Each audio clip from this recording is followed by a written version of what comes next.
My name is Chad Hoover. My name is Brandon Overstreet. My name is Russell Dillon. My name is Alfonso Jack. My name is Lisa Bennett. I'm Jack Snore. Cody Prather here. My name is Matt Ball. My name is Josh Carter. My name is James Bush. My name is Luke Stocking. My name is Jeff Jones. Brian Volpe. My name is Jeff Hodge. My name is Kevin Franklin. My name is Jamie Clancy. My name is Lonnie Ellaby. My name is Randy Howell, and you're listening to the Faith and Fishing Podcast.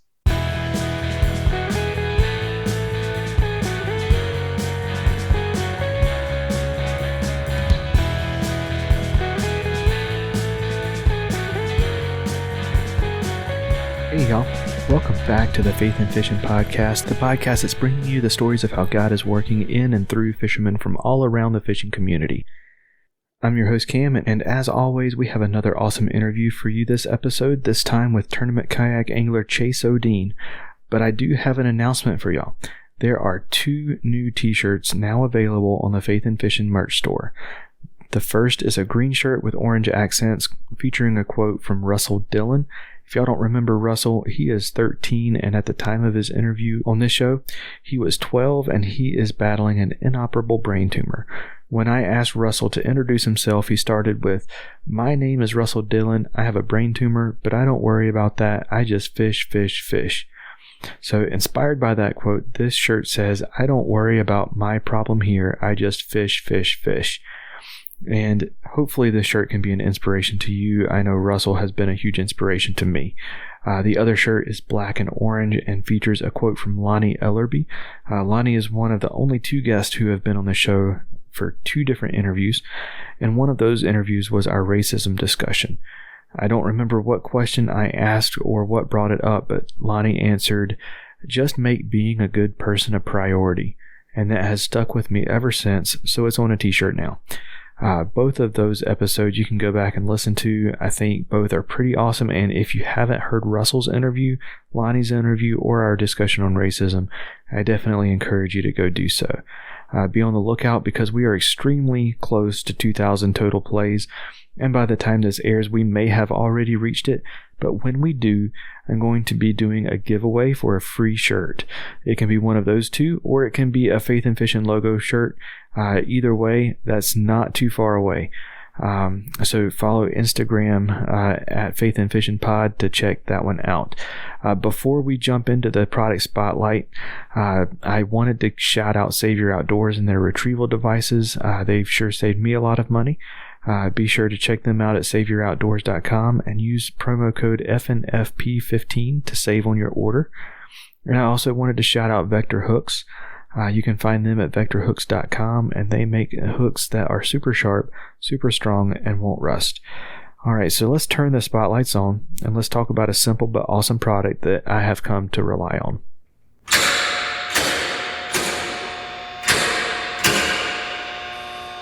Alright, so for this episode's product spotlight, we're going to be talking about a product that was designed, manufactured, and sold by another set of previous guests on the show, Josh and James from One Objective Bass Fishing. I'm talking about the anchor pole holder that they make. Like I said, it's a pretty simple product, but it's so useful. It attaches to the tracks on your kayak and has a piece that extends over the edge about, I don't know, I'm really not good at this, 4 or 5 inches or so, and it has a hole in it that fits your anchor pole. It fits the Yak Attack parking pole. I have a power pole stake and it fits that one too. One of the mods I've done to this particular mount is replace the nuts with my Roto Grip paddle holders, and now it's a nice 2-in-1 accessory. But yeah, so you may be thinking, I don't need that. I put my stake pole through my scupper hole. Let me tell you why you shouldn't. It's the same reason you shouldn't use your scupper holes for your cart. The scupper holes in most, if not all kayaks, is the weakest point on that kayak. So when you put a cart or worse, an anchor pole through that scupper hole, you're putting pressure on that weak spot at a weird angle that it was never meant to have. And if you were in current or end up hooking into a big fish, while you've got that anchor pole through a scupper hole, you could and likely will eventually get a crack around that scupper hole, which, since they're on the bottom, would be the worst place possible. Another thing I really like about the anchor pole holder is that it's a track mounted accessory, meaning that if I know that I'm going to be fishing deeper water, I don't have to bring it. I've had mine for a little over a year now, and I can definitely speak to its durability. Mine needs a good cleaning, but other than that, it is still it's still in the same shape that it was when it arrived. The fact that I got to support One Objective by buying it was just icing on the cake. Y'all definitely need to check out their store if you haven't already. They've got some awesome motor mounts, kayak accessories, apparel, and they sell some of their sponsors' products as well, including Yak Attack.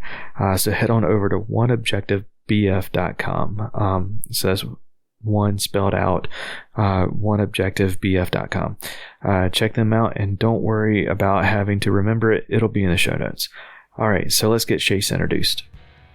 Hey y'all, just wanted to take a quick minute to tell you about my friends over at Savior Outdoors. Savior makes retrieval devices for fishing rods, action cameras, and bow fishing bows to give you peace of mind out on the water.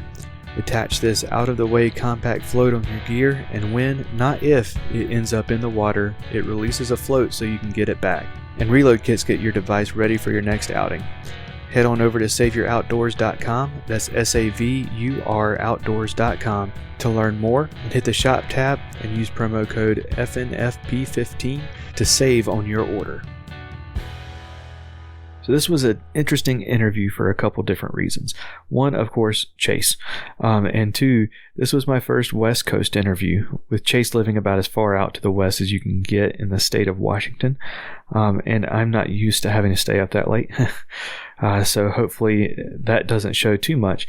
But anyway, Chase Odeen is currently serving our country in the Army, is on the Vector Hooks team with me, and is also an accomplished tournament kayak angler. Towards the end of this interview, you will hear him mention a tournament on America Lake. He came in third, and recently he also won the Black Lake tournament there in Washington. Chase, man, welcome to the show. I appreciate it. I'm happy to be here. Absolutely. So to get us started off, why don't you go ahead and introduce yourself to our listeners. Tell us a little bit about who you are and what it was that got you into fishing. Oh boy, I don't think we have enough hours.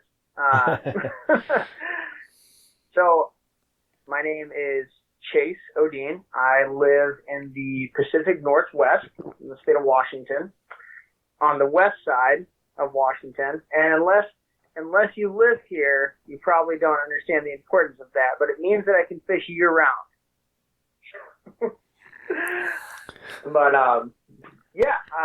Currently an active duty military member in the United States Army. I'm stationed at Joint Base Lewis McChord. I have been here for going on 5 years, a little over 5 years, and I absolutely love it. We bought a house here. We're settling down. It's a great place to live.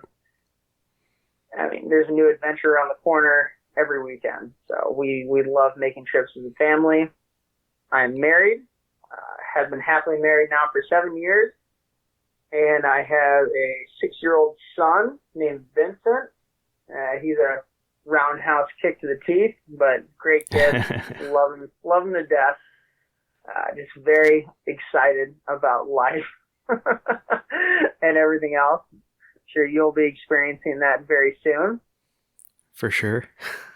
Before I was in the military, I was a sales representative for Sherwin-Williams Paint Stores Group. I did that in Iowa, where I'm from originally, the Midwest. And yeah, just kind of grew up in the Midwest, which brings us back to fishing. I was on the Cedar River in Iowa. It's kind of the sister channel of the Mississippi, where I grew up running trout lines and biddy poles and fishing for panfish, catfish, the occasional bass, anything that would bite. My dad was really big into fishing, has been his whole life. My grandpa also. But that was to put food on the table. And I kind of transitioned, and my dad did also, eventually, from food on the table to sport. So that's kind of changed things a little bit. But if you still talk to my grandpa, he'll tell you that bass are for eating, which is just fine. That's how I grew up. For sure. But, I didn't really get into bass fishing specifically until I was in college. I was at Northern Illinois University, and my older brother was also going to school there. And we had the opportunity to start a collegiate bass fishing team. Back then it was like clubs and rec and stuff like that, but we were able to get into the FLW College Series, where I was able to fish for a year and a half, thereabouts, and it just kind of progressed from there. That's what got the bug in me, I guess you could say, addicted to bass fishing. And since then, I mean, shoot, that was about 10 years ago now. Since then, I've been fishing boat tournaments on and off as a co-angler, and then recently, within the last 2 years, I really got heavily into kayak bass fishing, which is, I think, how we met, right, Cam? Yes, and so what was it that got you into fishing from a kayak? Affordability. Preach. Just hands down affordability. I wanted to fish tournaments, but I was sick of being a co-angler. I don't like fishing out of the back of the boat. I don't think anyone does. And it got to the point where that's just kind of a cool story. So I was out fishing this lake that's on Joint Base Lewis McCord, and I bought a boat that I split with my buddy down the middle, and we were going to fish tournaments in it, and then he kind of lost interest. So I sold the boat, and I was like, hey, man, listen, I'll give you whatever I sell it for, I'll give you half. So we sold it for around $800, and I took the other half, $400, and I bought a kayak and basically anything that I'd need to catch bass, that I thought I'd need to catch bass, and that changes every month. And, I was out on a local lake on Joint Base Lewis McCord, and I saw this guy out there with this amazing kayak. He had all the bells and whistles and anything that you could throw on a yak, he had it. And I was catching some fish that day, and he was striking out, and he wanted a little help, so I gave it to him, and we caught fish for the rest of the afternoon. And then when we put in our kayaks, he told me about kayak bass fishing, Chad Hoover, the whole system, and, catch, food, release, all that good stuff. And, since then, it's been a whirlwind, man. Awesome. And so you were able to go to the national championship for KBF. Was it last year? It was in the 2020 season. Yeah, and you have a pretty awesome story of how you were able to get there. So if you wouldn't mind letting the listeners know that story. Yeah, it was an adventure, to say the least. So, unbeknownst to many, I qualified for that tournament in a $200 Sun Dolphin Journey that I got on OfferUp. And I fished out of that thing until I signed my contract with Feel Free Kayaks, Roland Jimenez. Amazing company, great people. But yeah, I qualified for that out of a $200 Walmart kayak, just fishing my butt off, to be honest.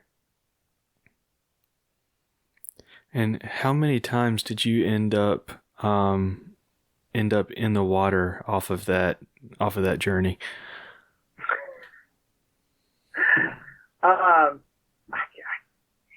Gotta be real with you, 0. I didn't Awesome. flip it one time. There was one really, really tight spot, and I was praying a lot during this. I was on Lake Taps, and it was around this time of year, actually last year, and the wind picked up, and I was scared. I was taking on a lot of water, and I was praying like a madman. You know how that goes. But I just kept saying, with God, with faith, with God, with faith, and I'd paddle some more, and then I'd get to an island, and I'd stop on the island and take a breather and drink some water and cool off for a little bit. Actually, I had a rescue helicopter that made some laps around me when I was on that lake doing that little journey. I zeroed for that day, did not catch a single bass, but I will never, ever, ever forget it. I hear you. Yeah, I started out on a 10-foot journey from Sundolphin as well, and I'm not a little dude. I'm 5'11", 220, so or I guess closer to 240 now, but I still like to say 220. But yeah, it's definitely not what I would consider a stable kayak by any means. So I had to check and see if you ended up in the drink, as we say. I never flipped it. Count my blessings. But yeah, I never did. It was always so. For me, like I don't like tie down any of my stuff. Like I'm not really meticulous about it, and I know I should be. You know, I've been around long enough that I know what's right and wrong when it comes to kayaking. And I always wear a life preserver, but I don't like tie down. I don't secure a lot of my stuff. So if it ever comes down to, you know, landing the fish or unsafe conditions versus me getting back in one piece of all my equipment, I always get back in one piece of all my equipment. I hear you. All right, man. So let's dive into your faith a little bit here. So, in a nutshell, tell us what it is that you believe in, and kind of the story of how you came to believe that. So, give us your faith story. Well, I mean, I think it kind of intertwines a little bit with the story of me going down to the national championship. So I'm definitely new to faith. Not so much that I wasn't exposed to it at a young age. I was. I mean, I did Sunday school growing up and confirmation, all that jazz. But it kind of faded, and I really wasn't into him so much so growing up through my earlier 20s and even into my mid-20s. But what really hit home was I said a prayer, and I was like, listen, man, here's the deal. I'm going to put everything on the table. I'm going to try to make this trip. And I'm going to do it in 2009 Dodge Journey with 180,000 miles on it with no heat. I'm going to travel across the country, and I'd really like some help. And I didn't plan on that, but I knew that it carried weight. I knew there was some level of importance that came with that earlier in the season. So on my jersey, I put 2 Corinthians 5:7. You know, for we live by faith, not by sight, right? And it was something that stuck with me that I heard in church, because I never really stopped going to church. I always went to church, right? But I didn't really believe until I heard that, and then I heard how much that applied to fishing, not just in a sense of I don't have a depth finder on my kayak, I just have to cast in this direction and hope, which is definitely a little bit of it, but also that I put all of my, I put everything that I had into one trip, financially, sponsor-wise, work-wise. I said, hey, I'm going to go do this, and I really appreciate some love. And he got me there safe, unbelievably. In 2.5 days, I traveled from the state of Washington to Lake Gunnersville, Alabama. The Airbnb host was shocked when I called her, and I was like, hey, I'm here already. And they're like, you're not supposed to be here until tomorrow. I thought you were driving from Washington. And I'm like, well, here I am. Can I pay for an extra night? But got me there safely, and then kind of going through that process, and then getting into my Airbnb and settling down. I never feel like I really settled down that much, but I had about a day and a half of pre-fishing, and on Lake Gunnersville, that's nothing. Yeah. Yeah, especially when I didn't have any teammates either. So I just kept saying the Serenity prayer over and over. the stranded pair is really important to me, and it is something that I live and die by. It is just 100% where I'm at. You know, I can accept that I can't change these things. I need courage, you know, when I can, and I need to know when the difference is. You know, I need to be able to tell, hey, I can't do this right now. I need to accept that and move on. Which, once again, applies so wholeheartedly to fishing in every aspect, especially tournament fishing.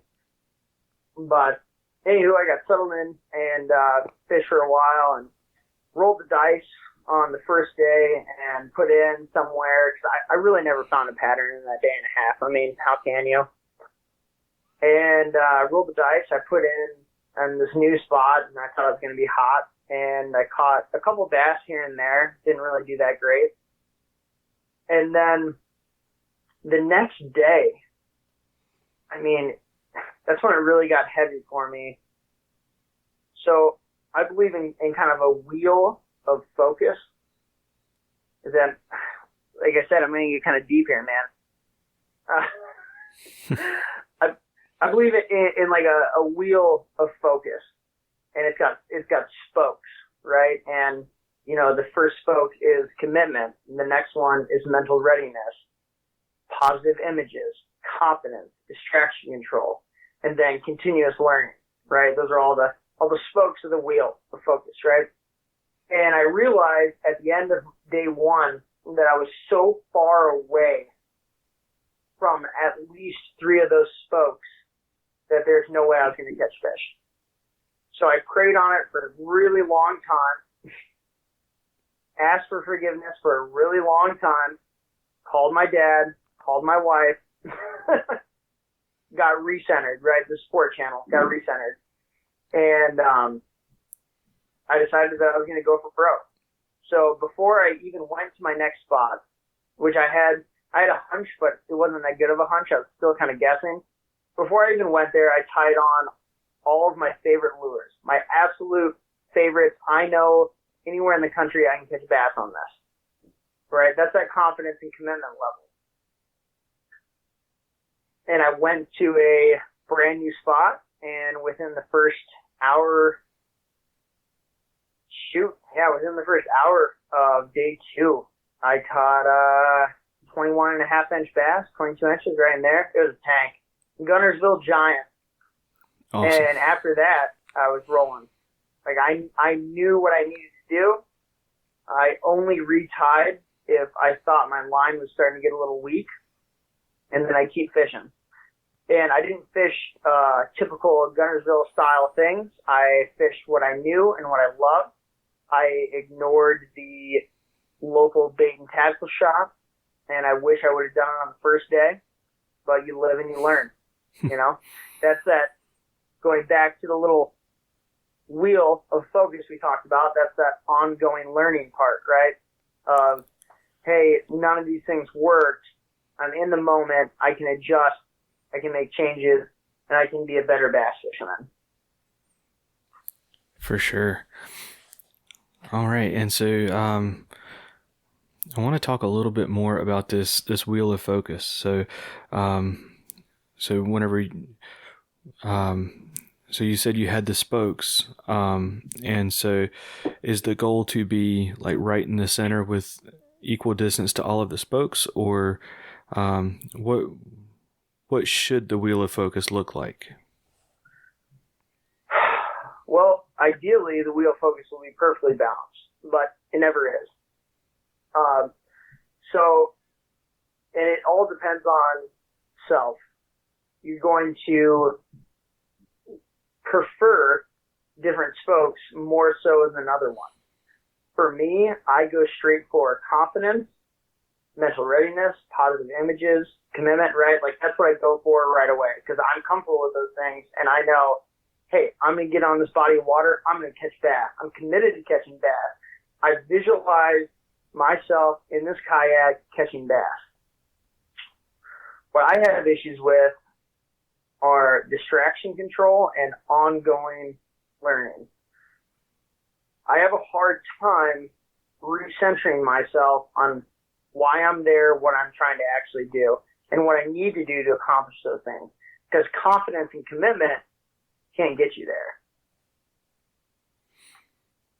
I gotcha. Yeah, that's I've never heard about the wheel of commitment before, or wheel of focus before, but it definitely makes a lot of sense, and I definitely feel like that's something that can definitely be applied to all of our lives, man. Well, I don't want to take 100% credit for this. I'll backtrack a little bit. When I was a kid, I was a wrestler from first grade all the way up through college. And my dad always pushed me in a mostly positive way, but he understood that sports and sports psychology is a full, it's a curriculum, right? It's a practice, it's a discipline. It's not something that is just a part of performing at a high level. It is performing at a high level, if that makes sense. He made me read this book when I was literally in middle school called The Pursuit of Excellence, and it's by Terry Orlick. And that's kind of where this little wheel and the spokes come from. So it's not my not my original concept, but I am using it in applications that I don't think have been used before. For sure. So you said earlier that that you spent time as a kid in church and in Sunday school and stuff, but that your faith was still relatively new. So what did that path kind of look like to get from get from the kid in Sunday school to where you are now? Well, I think it's kind of a series of highs and lows. I don't know if you're super familiar with St. Augustine or Augustine, however you want to say it. So my undergrad was in philosophy, and I think that has a lot to do with where I kind of checked religion at the door. So in contemporary philosophy, right, at any major university, if you're studying Western philosophy, you can't make arguments like, why is there good? Well, because there's a God, right? You can't do that. It doesn't work in papers because it's based on logic, sequential logic. So that's kind of where I lost my faith, I guess you could say. It's hard for me to admit, but that's kind of where I checked out and was like, okay, well, these arguments aren't going to work anymore, so I'm going to focus on other things. I got really into Sartre, existentialism, stuff like that. But I focused back on St. Augustine, and his big thing, was Romans 13, not in drunkenness, not in lust, quarrels, rivalries. Basically, you arm yourself with the Lord Jesus Christ. And that it's not just us to suppress these inherent natured appetites, right? It's all of us. It's us. It's Him. It's Jesus. The Holy Ghost. It's a part of the whole. And I didn't discover that until my senior year, and I started really getting into St. Augustine. Was like, well, maybe we're not asking the right questions, right? So it's not so much of why is there evil, but why is there good? And God is good, and that's why. It's a beautiful concept, but it's hard to conceptualize. And it took me a long time to get there, but I'm really grateful that I'm there. Absolutely. All right, man. Well, we're gonna start transitioning back towards fishing, and I like to get that started with there's a question I ask all of my guests, and it's definitely my favorite question that I get to ask. But what fishing story or memory means the most to you? Oh boy. Well, coming back from 260th to 164th in the Kayak Bass Fishing National Championship last year was pretty epic. For sure. So that's up there quite a ways. But I mean, of course, I have childhood memories of catching fish with Grandpa, catching fish with Dad, stuff like that. But I'd have to say, so I caught all those bass on the last day of the championship, and I felt really good about it. And with that, I packed up my stuff. I drove home. I didn't make the final cut because top 100 only. And I drove back, and I was going through the Midwest. And my family, mom, dad, brother, lives in the Midwest. And I took a day and a half, and I stayed there with my mom. And while I was there, I got a hold of my brother, John, and he's been having a tough time lately. And I said, hey, man, let's go fish this pond. We used to go fish. It was my uncle's pond, and he moved, but I went to the owners and I asked them, hey, can we fish this? And they were very accommodating. I don't know if you ever met anyone from Iowa, the Midwest, but salt of the earth. And they were super accommodating, and they let my brother and I fish this pond that we fished growing up. And after everything that my brother has been through, and he has an amazing journey. Watching him catch bass and re-teaching me how to catch bass in this little farm pond in Iowa,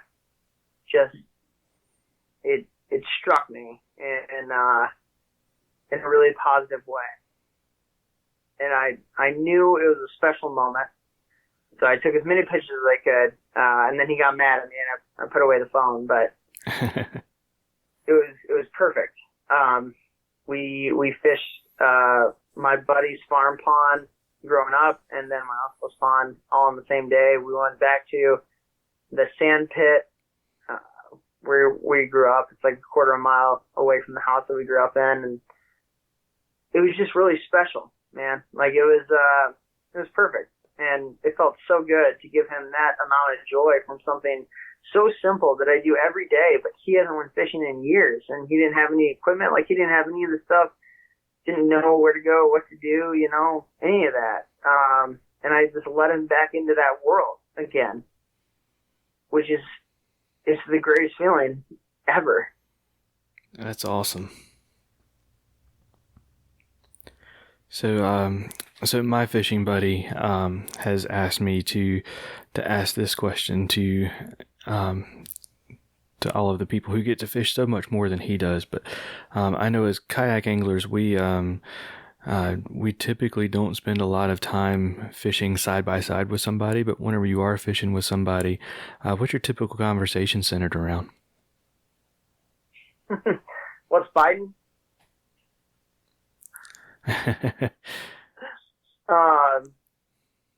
No, that's a great question. So I think we just end up talking about our lives, man.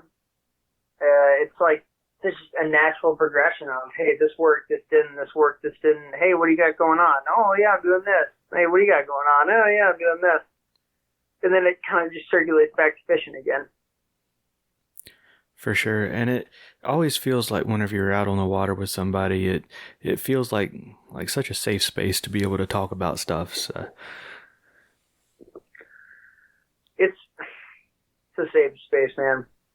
And that's something that I've noticed too is,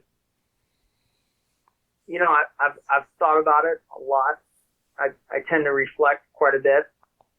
And I don't always feel great about, for example, missing church on a Sunday, right? To fish tournament, last day of tournament, satellite tournament, or whatever you want to call it, and I'm out there and I'm fishing, and it's Sunday, and I'm missing church. But I've never felt like I was abandoned or I was lost in my faith because I was out there fishing rather than sitting in the pews.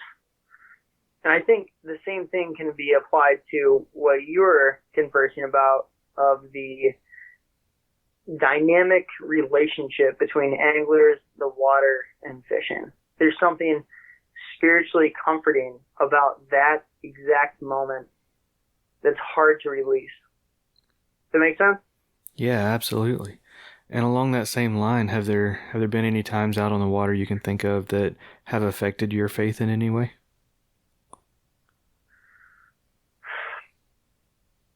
Nothing that's decreased it, that's for sure.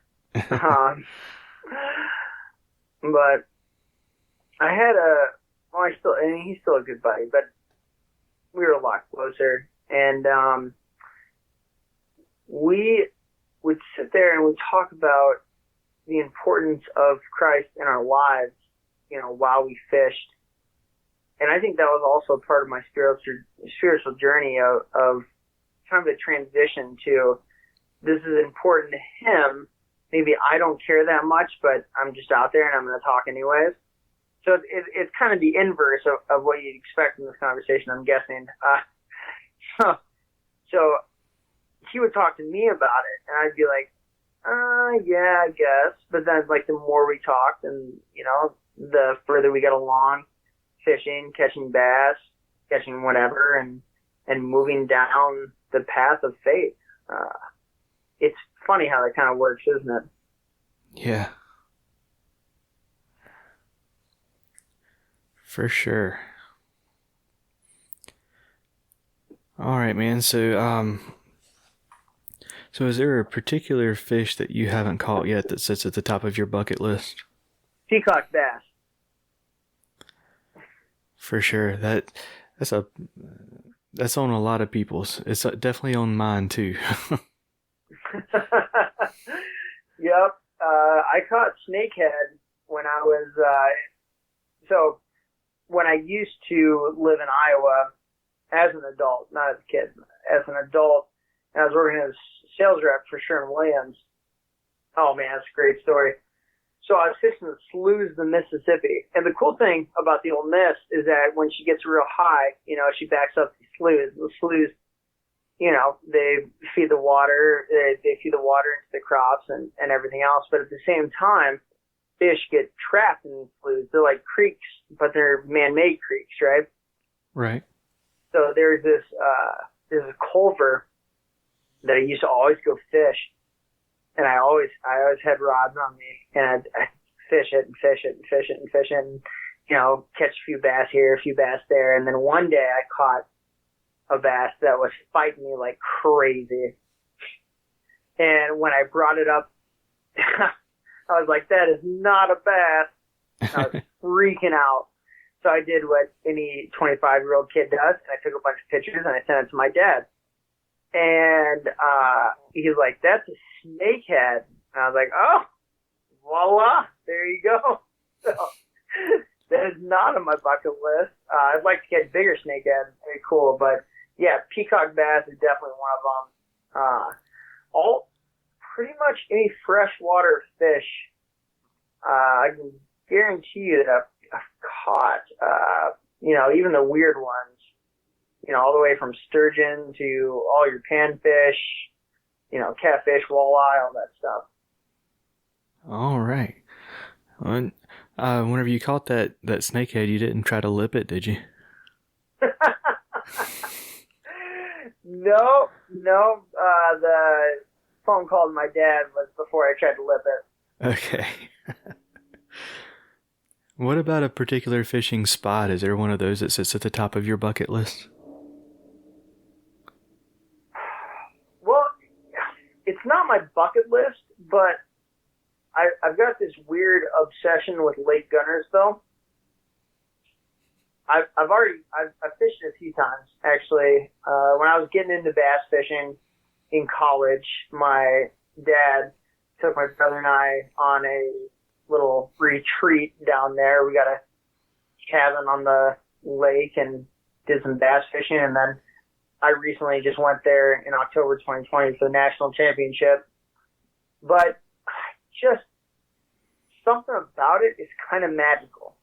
I don't know what it is, but something about Lake Gunnersville just screams you could catch, double digits anytime on anything.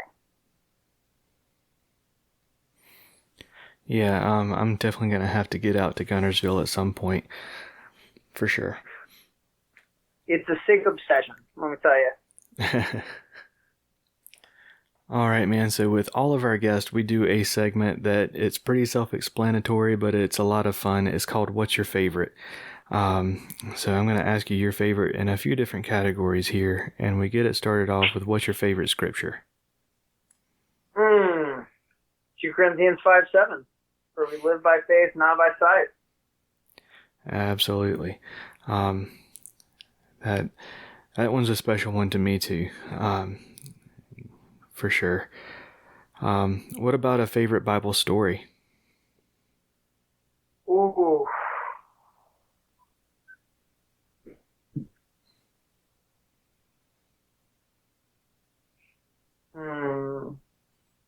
It kind of ties in with 2 Corinthians 5:7. It goes back to the, Jesus healing the blind man, saying you will walk, and he, boom, gets up, walks, you can see he can walk. I don't know, I think there's something really powerful in that, and it just draws back to me. Okay, scratch that. The land of milk and honey. The land of milk and honey. Oh, okay. So I got really obsessed with the story when I was in college, and I gotta tell you, I think in a lot of different ways we project ourselves as being citizens of the United States, like we are in the land of milk and honey, but at the same time, I honestly believe that we make the land of milk and honey for ourselves. So, like, we're already here. Do you want milk and honey or not? Does that make sense? Yeah, for sure. Okay.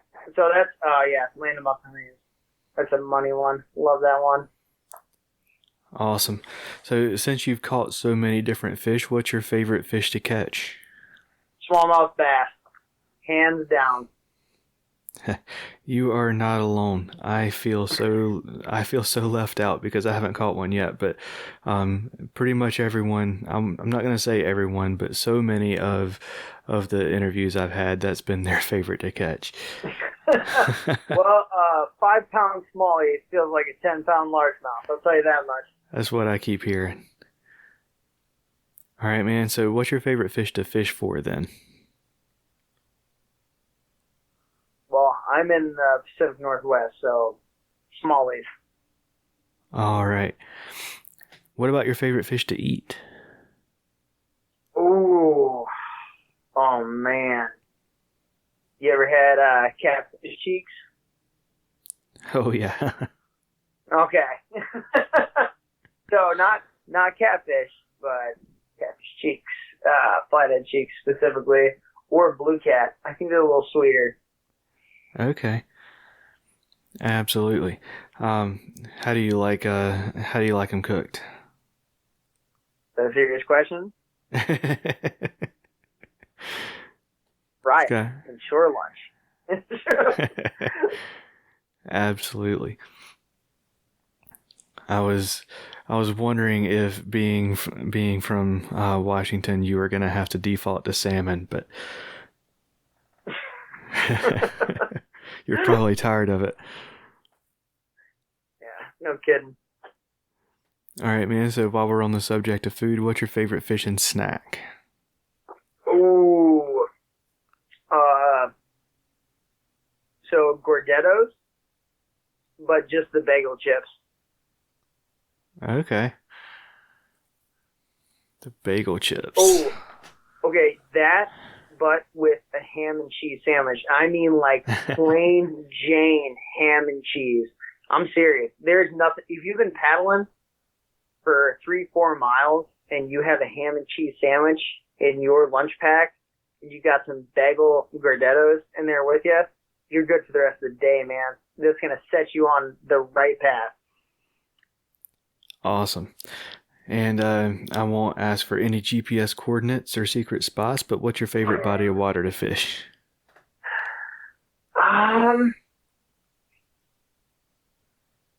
Well, it depends on where I'm at. So just locally, American Lake has produced my biggest smallmouth bass, which was, it was 19 and 3/4 last year during this time, actually. So I love American Lake. And then amount-wise, Lake Taps has probably produced the most fish for me overall. And then there's some like side pockets here and there that have done well, but can't really talk about those. Okay. And have you been out on the Sound fishing any? I had not. I'll be honest with you. Saltwater kind of scares the heck out of me. So any kind of saltwater business, I'm not really a huge fan of. And I'll tell you why. So in my first few years of being here, I had a really awesome leader in my platoon, and he knew that I loved to fish and took me out fishing. And we ran crab traps and downriggers, all stuff. And we had whales like surface next to us.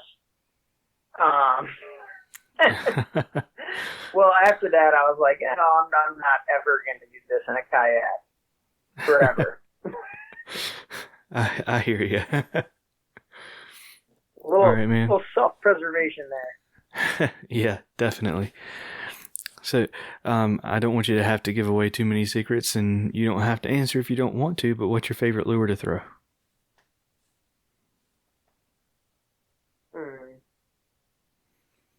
Well, I mean, I don't think it's really a secret. I try not to have favorite lures in general, because I think that kind of gets us a little bit too far into the spokes, right? So we're going deep into commitment, deep into confidence, which I have plenty of. So I do try to keep an open mind in that aspect. But if I'm going out and I'm saying, hey, I'm going to throw these lures, I will have a drop shot tied on 100% of the time. I absolutely love drop shots. I can't get away from it in the Pacific Northwest. Wicked Weights, one of my sponsors, has this tungsten torpedo drop shot weight that can kind of like shimmy through the cracks but doesn't get caught up. I love that. And then Vector Hooks, another one of my sponsors, they have this octopus hook that's like heavy duty. And then I usually fish it with an X-Zone Lures Swammer. I don't know if you ever heard of those, but it's basically like a paddle tail bait. But I buy the shortest one and I fish it on a drop shot and nose hook it. So okay. Yeah, that's kind of my go-to when it's like, hey, I can't catch fish, I need something. Then I usually tie that on and I can eke something out. But overall, I would say I'm definitely a finesse style fisherman. If you catch me in a tournament, I will have more spinning or fairy rods, as they say, on my kayak than anything else. And you'll see a drop shot, Ned rig, Nico, split shot rig. Hey, and yeah, the split shot rig is a thing. And I want your listeners to hear this. Don't shy away from the split shot rig. It's a thing, okay? It was there before the drop shot, and it's very effective. Awesome. And last but not least, what's your favorite time of year to fish? So I'm kind of weird when it comes to this. I like middle of the summer. Yeah, that is weird. Yep. No. I get that. So, I like to target smallies. And in the middle of the summer, if you can find a wolf pack of smallies on like a big old rock or some brush or whatever real deep, you're going to have the best time of your life. It is so much fun. And once you experience that, it is really hard to get away from, because every single cast, you'll catch another one and it'll be a chunk. Awesome. All right, man. Well, we're going to start wrapping things up. So if you would, let us know what's coming up next for Chase Odeen. Well, I have a busy year planned. Gonna keep rolling with the Feel Free Kayaks, lure, and I absolutely love it. I'm gonna fish that and quite a few tournaments locally. I'm gonna stay a little bit more away from kayak bass fishing and focus more on local events in the Pacific Northwest. Fortunately for me, BASS introduced a new system here and some new tournaments, so I'll be focusing on those along with Kayak Fishing Northwest. And yeah, man, just trying to do as many local tournaments as I can that are in person and in-house. So I'm trying to stay away from satellite tournaments, from online tournaments, stuff like that. I think the real value comes from showing up day one, day two. Can you catch these bass? Everyone has to catch these bass. Let's go. For sure. And is there a particular tournament this season you're looking forward to the most? Well, there's one for sure that I can't wait for. It's April 10th. It is on American Lake, one of my favorite lakes, and it's going to be done by Kayak Fishing Northwest. And I'll be out there rocking all the goods. I will have my crankbaits tied on. Sunshine State Custom Baits is going to be painting up a few new lures for me for that. I can't wait. We're going to go with more of a trout pattern to match the hatch for the Pacific Northwest. So those guys are amazing. We have gin clear water out here, so you can expect me using T-Line tactical fluorocarbon on everything, and probably a big old gob of liquid mayhem on all of my soft plastics, because I never leave the ramp without it. Awesome. And you've mentioned a few of them already, but I'm going to give you an open floor for any sponsor or supporter shout outs. Anybody you want to give, anybody you want to say thank you to, man? I mean, Jeff Gomez, Destroyer Baits, also very strong in faith. Great guy. He does all my jigs, all my spinner baits. I don't tie on anything that's not his when it comes to that category. And everyone else I've given a mention to. I would like to get this opportunity to thank my amazing wife, Katie Ann, who has been supporting me through this entire journey, both in faith and in fishing. God, family, fishing. You know, that's the order for me. That's the way that I kind of prioritize. And she has been incredibly supporting in everything that I've done. And, you know, my son, 6 years old, just wants to go out and fish with dad and can't ask for much more than that. My military unit has been incredibly supportive. I would not have been able to go do the national championship without their support. So big shout out to Joint Base Lewis McCord and 1st Special Forces Group. Really appreciate that. It just, in general, the opportunity to have this interview, it's incredible, and I really appreciate it, Cam. Absolutely, man. And if our listeners want to find you on social media, get in touch with you, how do they find you? It's pretty easy. Chase Odeen Fishing. Just look it up on YouTube or Instagram, and that's pretty much it. Absolutely, and I'll have that in the show notes for all of the listeners. But Chase, man, thank you so much for coming on the show. I've had a blast, had a lot of fun with it. So I really wanted to say thank you, man. Well, thanks for having me, Cam. I really appreciate it. If you want to get a hold of the best hooks in the business, check out Vector Hooks. Vector Hooks is veteran owned and operated, and they really go above and beyond with how they treat their customers.